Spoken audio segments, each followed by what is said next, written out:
robitoh, wadah untuk menyampaikan kritik itu. Ini tempat untuk kita memperbaiki diri. Jangan kamu tertipu dengan nasab. Wallah mas'uliyah. Renungkan. Hari kiamat kamu menghadap kepada Fatimah dengan wajah yang bagaimana? Hari kiamat kamu menghadap kepada Rasulullah dengan wajah yang bagaimana? Jadi kalau ada dari keturunan Alawiyin yang berbangga-bangga dengan nasab, Dengan nasabnya. tanpa memberikan satu kontribusi yang baik, akhlak yang baik, itu percuma. Itu percuma. Kita tidak, Bukan itu tujuannya. Bukan itu tujuannya. Rasul SAW juga. Jadi juga itu bukan mengatakan, tujuannya untuk membeda-bedakan antara bukan, ras. sama Kita sekali. berbeda dengan mereka. Karena atau Islam tidak mengenal kasta. Tetapi itu justru untuk mengetahui sumber berasal dari mana. Berasal dari mana. Lalu Asal tanggung jawabnya. Kalau tanggung jawab seorang sada, seorang katakanlah kalau sekarang dikatakan Habib, itu jauh lebih besar. lebih besar. Kalau dia harus memberikan satu uswah, keteladanan kepada umat. Waduh. Bukan harus minta dihormati, Minta dihormati. tidak. Justru harus menghormati. وقال شو العلوي إذا ما سلك مسلك العلويين ما هو علوي وإذا ما عمل بأعمال العلويين ما هو علوي وإذا ما تأدب بآداب العلويين ما هو علوي وإذا ما مشى في طريقة العلويين ما هو علوي وإذا ما تخلق بأخلاق العلويين ما هو علوي منين يقع في العلا وهو في الأسفل. Itulah jalan yang ditempuh oleh orang-orang tua kita, bukan dengan bermulut besar. Yang mungkin jadwal ceramahnya lebih banyak daripada jadwal belajarnya, yang terlena dengan pujian masyarakat sehingga melupakan belajar, yang terlena dengan penghormatan masyarakat sehingga kurang untuk menghargai orang lain, yang kurang mempelajari banyak ilmu sehingga pengen disanjung terus tanpa belajar ilmu agama, terutama yang muda-muda dari kalangan para sadaba Alawi. فهذه الإضافة وهذا النسب نسب فيه تشريف وفيه تكليف، والتكليف أكثر من التشريف في هذا الباب. لا تغتر بالنسب، لا تقل أنا من العيلة الفلانية أو أنا من القوم الفلاني أو أنا من النسب الفلاني وتتعالى به على الناس، ثم بعد ذلك تريد أن تكون داعية إلى الله سبحانه، تدعوهم إلى الكبر وهم إلى قلة الأدب.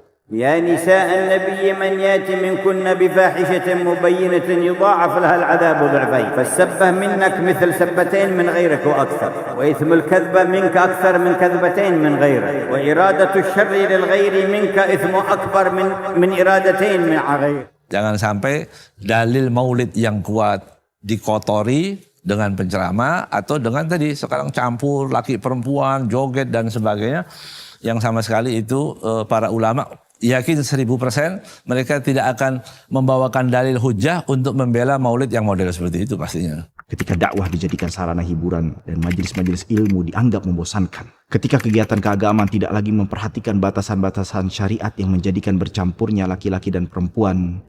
Wali-wali Allah itu menyembunyikan karomahnya seperti perempuan menyembunyikan darah haidnya.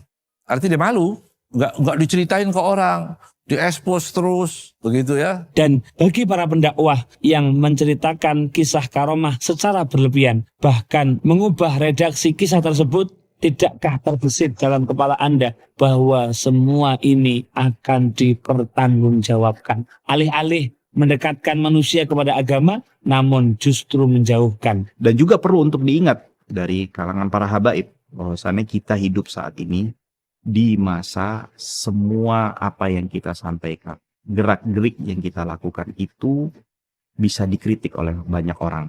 Maka dari itu penting dari kalangan para habaib itu untuk menampilkan keteladanan. Terlebih lagi ketika mereka sudah dinilai sering menceritakan tentang kisah-kisah keteladanan, keagungan leluhur dari atau pendahulu mereka. Karena kalau misalnya para habaib yang menceritakan kisah-kisah kemuliaan tersebut, kisah-kisah keteladanan yang ada pada pendahulu mereka, dan mereka tidak menampakkan bahwasannya mereka melanjutkan apa yang dilakukan oleh pendahulu mereka, maka jangan salahkan ketika orang kebanyakan juga ikut mencaci atau mencela pendahulu-pendahulu Anda. Bukan karena kesalahan pendahulu Anda, tapi ingat itu karena kesalahan Anda. Jangan buru-buru, Aska. Biar yang hobi cerita karomah lihat dampak dari tindakan mereka. Sejak dahulu sudah diingatkan namun tidak diindahkan. Sekarang kita dibersihkan dari perilaku oknum yang berlebihan cerita karomah. Acara maulid tiba-tiba bawa dalil yang sering, man abdoma maulidi, itu kan dipakai di mana-mana. Itu masih sering terdengar. Barang siapa yang mengagungkan maulidku, kuntu syafi'an yaumal qiyamah. Padahal kalau hadis itu dikatakan mimpi, lewat mimpi, bilang aja lewat mimpi. Nggak apa-apa, nggak jadi hujah.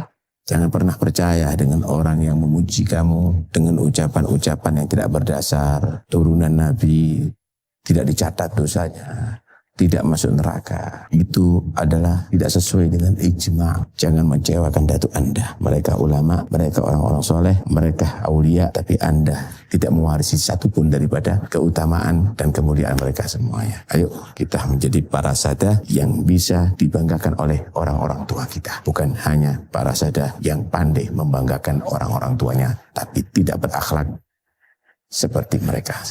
Jadi yang berlaku di zaman kita sekarang ini, ghiyab, satu kekosongan antara generasi sekarang dengan generasi sebelum. Tapi sekarang kita melihat fenomena aneh.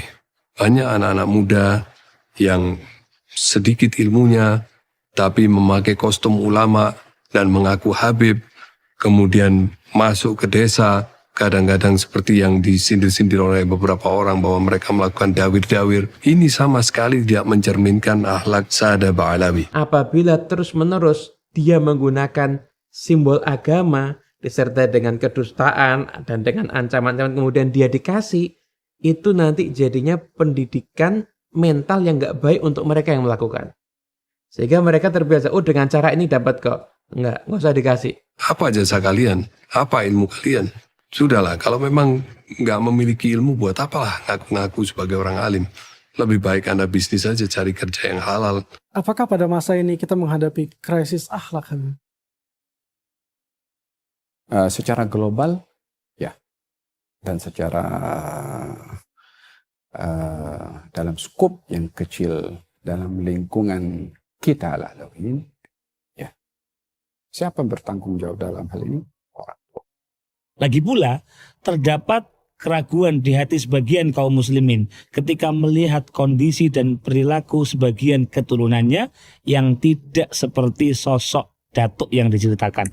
Kami selaku habaib sadar betul akan segala kekurangan, membuka ruang introspeksi dan berjuang menuju perbaikan. Kami meyakini tidak ada cara menuju persatuan jika tidak diawali dengan kemauan untuk memahami dan mendengar. Bukan malah nasab itu dikapitalisasi, dijadikan kebanggaan karena tidak ada gunanya sama sekali. Anda tidak mendapatkan ini dari usaha Anda. Jangan berlebihan untuk memuliakan atau ngalap berkah. Juga jangan memandang ajaran selain habaib sebagai ajaran yang rendah. Jangan merasa benar sendiri. Habaib juga bisa salah. Gak semua dzurriyyat Rasulullah mengikuti ajaran datuk mereka. Kalau Allah biarkan, bisa lebih banyak lagi oknum seperti ini ke depan. Jadi kami sangat bersyukur dengan kritik-kritik seperti ini.